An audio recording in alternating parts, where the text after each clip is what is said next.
Hello दोस्तों, आज की इस कहानी का नाम है आशीर्वाद। सुनीता ने चंदन के लिए चाय लाकर मेज पर रख दी और चुपचाप मेज के पास पड़ी कुर्सी पर बैठ केतली से प्याले में चाय डालने लगी। चंदन ने सुनीता के झुके हुए मुख पर दृष्टि डाली। लगता था वह अभी अभी रोकर उठी है।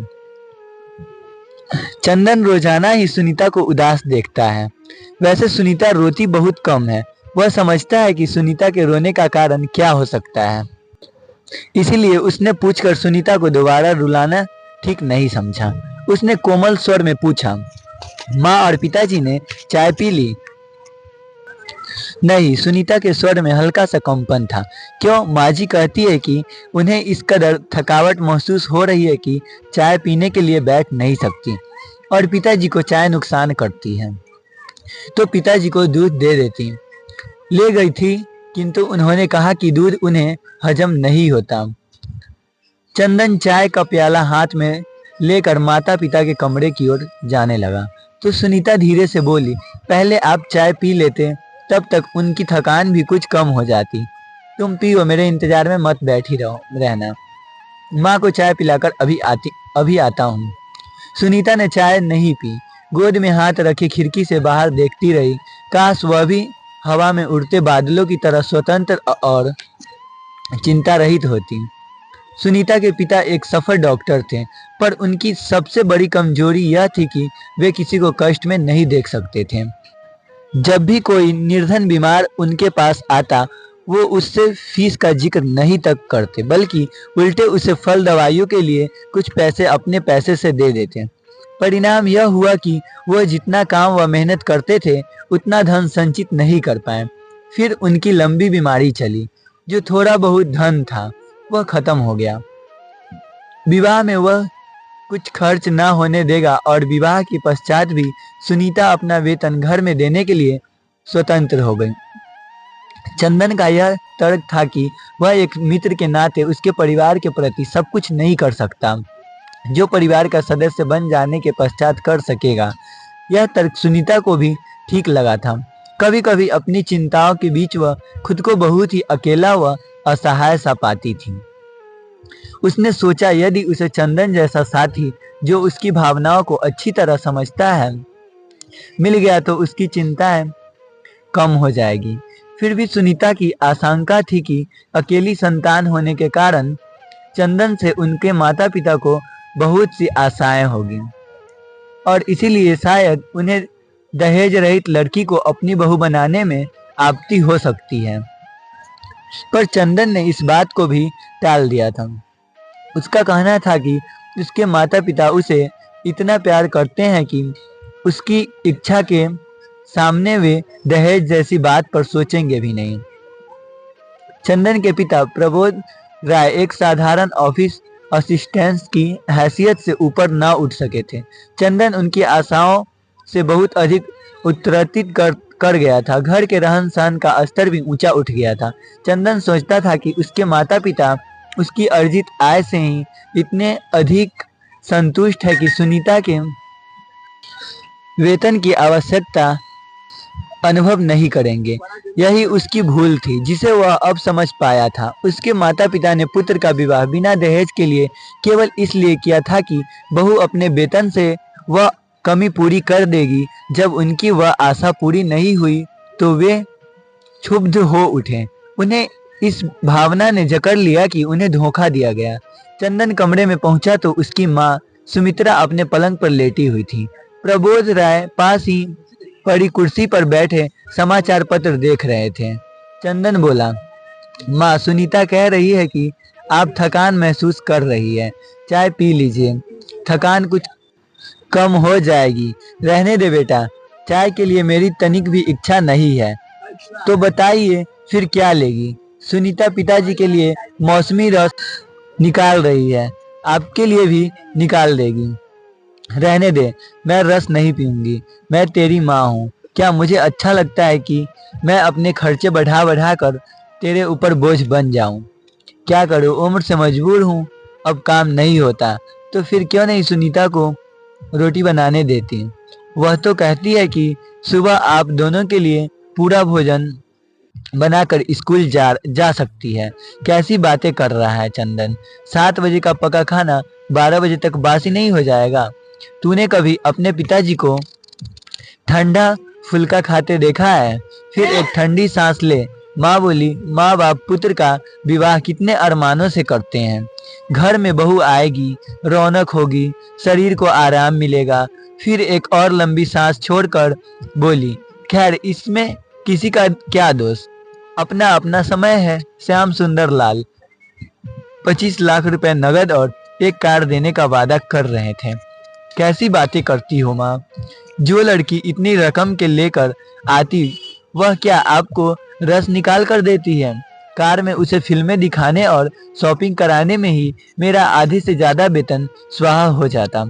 ऊपर से उसके उलाहने सुनने को मिलते कि उसके मायके में तो इतने नौकर चाकर काम करते थे। और माँ, यदि मेरा विवाह अभी हुआ ही न होता तो क्या होता। यदि सुनीता कुछ लाई नहीं तो वह अपने ऊपर खर्च भी तो कुछ नहीं कराती। तुमसे इतनी बार मैंने कहा है कि नौकर रख लो, पर तुम्हें तो नौकर के हाथ का खाना ही पसंद नहीं। अब तुम ही बताओ कि यह समस्या कैसे हल होगा। सुमित्रा के पास जो समाधान था वह उसके बिना बताए भी चंदन जानता था, सो वह चुप रही। सुनीता फिर बोला, थोड़े दिन और धीरज रखो माँ। पूनम ने आखिरी वर्ष की परीक्षा दे दी है, अब उसका खर्चा तो समाप्त हो ही जाएगा। अनुनय भी 1 या 2 वर्ष में योग्य हो जाएगा और उसके साथ सुनीता का उसका उत्तरदायित्व भी खत्म हो जाएगा। वह नौकरी छोड़ देगी। अरे एक बार नौकरी करके कौन छोड़ता है। फिर वह इसीलिए धन जमा करती रहेगी कि बहन का विवाह करना है। चंदन हंसकर बोला, इतने दूर की चिंता आप क्यों करती है माँ। पूनम डॉक्टर बनकर स्वयं अपने विवाह के लिए बहुत धन जुटा लेगी। मुझे तो तेरी ही चिंता है। तेरे अकेले के ऊपर इतना बोझ है। मुझे तो छोड़ो, इन्हें तो फल इत्यादि मिलने ही चाहिए, नहीं तो शरीर कैसे चलेगा। तभी सुनीता 2 गिलासों में मौसमी का जूस लेकर कमरे में आई। चंदन हंसकर बोला, देखो माँ, तुम तो केवल पिताजी की आवश्यकता की बात कह रही थी। सुनीता तो तुम्हारे लिए भी जूस ले आई है, अब पी लो। सुनीता ने इतने स्नेह से निकाला है, नहीं पियोगी तो उसका दिल दुखेगा। इस प्रकार की घटनाएं अक्सर होती रहती है। माँ का जितना असंतोष बढ़ता जाता है, चंदन का पत्नी के प्रति उतना ही मान और अनुराग। विवाह के पश्चात सुनीता ने एक बार भी सुना कर नहीं कहा कि चंदन ने उसे जो आश्वासन दिए थे वो निराधार थे। उसने कभी यह नहीं कहा कि चंदन के माता पिता की तरह उसके माता पिता ने भी उसे योग्य बनाने में उतना ही धन खर्च किया था। तब क्या उसका उनके प्रति इतना भी कर्तव्य नहीं है कि वह अपने बहन भाई को योग्य बनाने में सहायता करे। वह तो अपने सास ससुर को संतुष्ट करने में किसी प्रकार की कसर नहीं छोड़ती। स्कूल से आते ही घर गृहस्थी के कार्यों में उलझ जाती है। कभी उसने पति से कोई स्त्री सुलभ मांग नहीं की। अपने मायके से जो साड़ियां लाई थी अब भी उन्हें ही पहनती, पर उसके माथे पर सिकन तक नहीं आती थी। सुनीता ने सरलता से परिस्थितियों से समझौता कर लिया था। उसे देखकर चंदन उससे काफी प्रभावित था। यही बात वह अपने माता पिता को समझाने का प्रयत्न करता था, किंतु वो तो जैसे समझना ही नहीं चाहते थे। वे कमरे के खर्च को लेकर घर में एक अशांत वातावरण बनाए रखते, केवल इसीलिए कि वे बहू को यह बतलाना चाहते थे कि वह अपने भाई बहन के ऊपर जो धन खर्चा करती है वह उनके अधिकार का अपहरण है। सुनीता स्कूल के लिए तैयार हो रही थी। उसे सास की पुकार सुनाई दी तो बाहर निकलकर आई। पड़ोस के 2 लड़कों ने उन्हें बताया कि प्रबोध राय जब अपने नियम के अनुसार सुबह की सैर के बाद घर लौट रहे थे, तब एक स्कूटर वाला उन्हें धक्का देकर भाग निकला और वे सड़क पर गिरे पड़े थे। सुनीता तुरंत घटना स्थल पर पहुंची। ससुर बेहोश पड़े थे। सुनीता कुछ लोगों की सहायता से उन्हें उठाकर घर लाई। उसने जल्दी से पूनम को फोन किया। पूनम ने कहा कि वह चिंता ना करे, वह जल्दी ही एम्बुलेंस लेकर आ रही है। सुनीता ने छुट्टी के लिए स्कूल फोन कर दिया और घर आकर अस्पताल के लिए जरूरी सामान रखने लगी। तभी पूनम आ गई। जितनी तत्कालीन चिकित्सा करना संभव था उसने की और उन्हें अस्पताल ले गई। पूनम अपने स्वभाव व व्यवहार के कारण पूरे अस्पताल में सर्वप्रिय थी।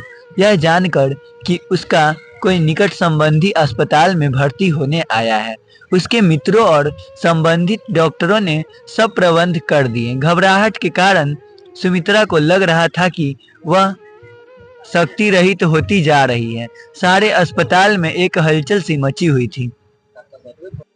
वह कभी सोच ही नहीं सकती थी कि कभी उसके रिटायर्ड पति को इस प्रकार का विशेष इलाज उपलब्ध हो सकेगा। बीच बीच में सुनीता आकर सास को धीरज बांधने का प्रयत्न करती। चंदन ऑफिस के कार्य से कहीं बाहर गया हुआ था। सुनीता ने उसे भी इस घटना की सूचना दे दी। अनुनय समाचार पाते ही तुरंत आ गया था। दवाइयों के लिए भागदौड़ वही कर रहा था। मदद के लिए उसके एक मित्र ने उसे अपनी कार दे दी थी। 5 से 6 घंटे बाद प्रबोध राय कमरे में लाए गए। पूनम ने बराबर सुनीता की सास को तसल्ली दी कि प्रबोध राय जल्दी ही ठीक हो जाएंगे। वातावरण में एक ठहराव सा आ गया था। सुमित्रा ने कमरे में चारों ओर देखा। अस्पताल में इतना अच्छा कमरा तो काफी महंगा पड़ेगा। जब उसने अपनी शंका व्यक्त की तब अनुनय बोला, माँ जी, आप 2 घंटे बेटे की माँ हो कर खर्च की चिंता क्यों करती है? मेरे होते यदि आपको किसी प्रकार की कष्ट हो तो मैं बेटा होने के कारण अधिकार कैसे पाऊंगा? सुनीता हंसकर बोली, माँ जी, आज इसने पिताजी को अपना रक्त दिया है ना, इसीलिए यह बढ़ बढ़कर आपको बेटा होने का दावा कर रहा है। यह सुन सुमित्रा की आंखें झलझला आई। वे सोच रही थी कि यदि सुनीता ने बहन की पढ़ाई में सहायता न की होती तो क्या आज पूनम डॉक्टर होती और क्या उसके पति को ये सुविधाएं मिल पाती। श्याम सुंदर लाल का पुत्र क्या अपनी बहन को दहेज के बाद उसके ससुर को खून देने की बात सोचता? प्रबोध राय जब घर आए तब तक सुमित्रा की मनोस्थिति बिल्कुल बदल चुकी थी और सारी कमजोरी भी गायब हो चुकी थी।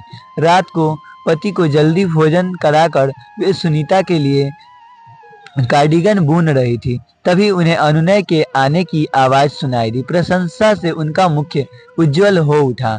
अनुनय ने एक डब्बा लाकर उनके पैरों के पास रख दिया और पूछने पर बोला, माँ जी, मैंने एक पार्ट टाइम जॉब कर लिया है। पहला वेतन मिला तो आपसे आशीर्वाद लेने चला आया। यह सुनकर सुमित्रा चकित रह गई। वे रुष्ट होकर बोली, क्या तेरा दिमाग खराब हुआ है? पढ़ना नहीं है जो पार्ट टाइम जॉब करेगा? पढ़ाई में इससे कुछ अंतर नहीं पड़ता। माँ, बेशक अब आवारागर्दी का समय नहीं मिलता। मैं तेरी बात नहीं मानूंगी। जब तक तू नौकरी छोड़ने का वादा नहीं करेगा मैं इस डब्बे को हाथ भी नहीं लगाऊंगी। और माँ जी, आप तो जीजा जी से भी ज्यादा धमकियां दे रही है। चलिए, मैंने आपकी बात मान ली, अब शीघ्र डब्बा खोलिए। अनुनय ने आतुरता से कहा। डब्बा खोला तो सुमित्रा स्तब्ध रह गई और डब्बा डबाई आंखों से बोली, पगले, मैं बुढ़िया यह साड़ी पहनूंगी?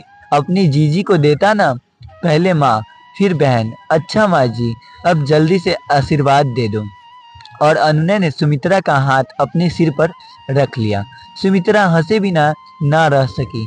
तू तो बड़ा शातिर है, आशीर्वाद लेने के लिए भी रिश्वत देता है।